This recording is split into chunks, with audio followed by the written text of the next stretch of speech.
आषाढी एकादशीच्या पार्श्वभूमीवर सर्व शाळांमध्ये आपली संस्कृती जपण्यासाठी चिमुकल्यांमध्ये अध्यात्म रुजावे, त्यांची गोडी वाढवावी यासाठी विविध वेशभूषांसह दिंडीचे आयोजन होत असते।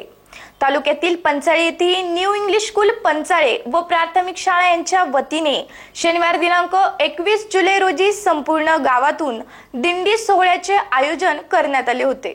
विठुरायाच्या भेटीसाठी ऊन वारा पाऊस याची तमा न बाळगता विठ्ठलाच्या भेटीसाठी वाटचाल करीत असलेल्या पायी पालख्या पंढरपूरकडे प्रस्थान करीत आहेत। आषाढी एकादशीच्या दिवशी जणू वारकऱ्यांची पर्वणी पंढरपूरमध्ये भरते।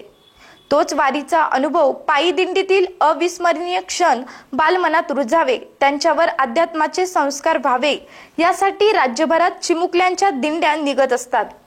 तालुक्यातील पंचाळे येथील न्यू इंग्लिश स्कूल पंचाळे व प्राथमिक शाळा यांच्या संयुक्त विद्यमाने विविध वेशभूषा करून निघालेल्या या दिंडी सोहळ्यात ग्रामस्थांनी उत्स्फूर्त असा सहभाग घेतला।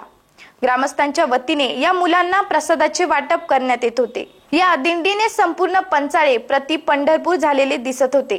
ठिकठिकाणी पालखीचे स्वागत करण्यात येत होते। आषाढी एकादशीच्या पार्श्वभूमीवर इंग्लिश स्कूलचे मुख्याध्यापक राजेंद्र गडाख व प्राथमिक शाळेचे मुख्याध्यापक गोसावी सर यांनी या दिंडीचे आयोजन केले। सदरील पायी दिंडी शांततेत व शिस्तबद्ध पार पडावी यासाठी एनडी गडाख, सुळे सर, काळे सर, शिंदे मॅडम, झाडे सर, संपत गडाख, विनायक गवळी, थोरात सर, गायकर मॅडम आदींनी विशेष परिश्रम घेतले। त्यांच्या या उपक्रमास ग्रामस्थांचेही विशेष सहकार्य लाभले। एसएन न्यूज साठी पंचाळेहून उमेश मालपानी।